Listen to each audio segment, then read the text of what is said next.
Hello everyone, welcome to my channel. Please subscribe and stay tuned by clicking the bell icon. The Terrific Method in Queen Charlotte, a Bridgerton story explained. The so-called Terrific Method from Queen Charlotte, a Bridgerton story, has a dark connection to the real-life history presented in the show. Debuting on Netflix in 2023, the series explores the origins of Queen Charlotte's India Amartefio reign and how she became the cool and confident monarch that she is in the seasons of Bridgerton. Like the show that it spun off from, Queen Charlotte walks a fine line between telling the true story of English history and embellishing things a bit for dramatic effect. However, her marriage to King George III was presented in a mostly factual way, which is all the more fascinating. Queen Charlotte, a Bridgerton story, was met with almost universal praise from critics who specifically cited the show's anachronistic approach and brilliant casting via Rotten Tomatoes. Besides being an epic historical love story, Queen Charlotte also makes Bridgerton's King George tragedy all the more compelling by framing it through the young life of the Queen herself. Even as the show played around with historical theories regarding Charlotte's race, the series tackled King George's Corey Maltreist illness from an entirely fact-based approach, which is why it made for such a compelling plotline throughout the show's lone season. As depicted in Queen Charlotte, a Bridgerton story, Dr. Monroe's Guy Henry Terrific Method was actually anything but that, and was the crooked MD's approach to treating George's mental illness. Coming early in his life, George began hearing voices in his head and turned to Monroe to help cure his affliction so that he wouldn't appear sick for his new bride, Charlotte.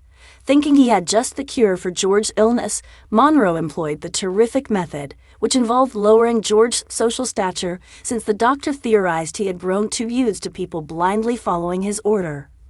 To treat George, Monroe forced the king to act subservient to him and live a life like a peasant, including eating cheaper food and having worse living conditions. On top of that, Monroe also subjected George to repeated dunks in frigid water, which was supposed to stimulate him in some way.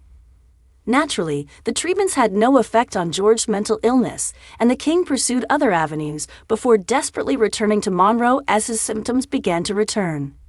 Shining a light on what was wrong with King George, Queen Charlotte, a Bridgerton story, offered backstory on the monarch and handled his very real condition with a surprising amount of tact. Though the entire Bridgerton franchise plays somewhat fast and loose with history, King George's affliction is a well-known part of the historical record, but the exact details are impossible to know for sure. According to Tufts Medical Center, the long-held belief was that George suffered from porphyria, a blood disorder that affected the brain. However, some modern reassessments have posited that the king's bouts of illness were episodes of recurrent mania and possibly bipolar disorder. Because George lived so long ago, an actual diagnosis is impossible, and the information available about him from the time is skewed by the era's backward views on mental illness. Queen Charlotte, a Bridgerton story, doesn't make any guesses about his illness, but instead tackles the emotional toll that it had on George as a person. Queen Charlotte's response to his illness is also somewhat speculative on the part of the show's writers, as is the steamier aspects of their love story, which was likely embellished for entertainment value. If you liked the video, don't forget to like, comment, and share.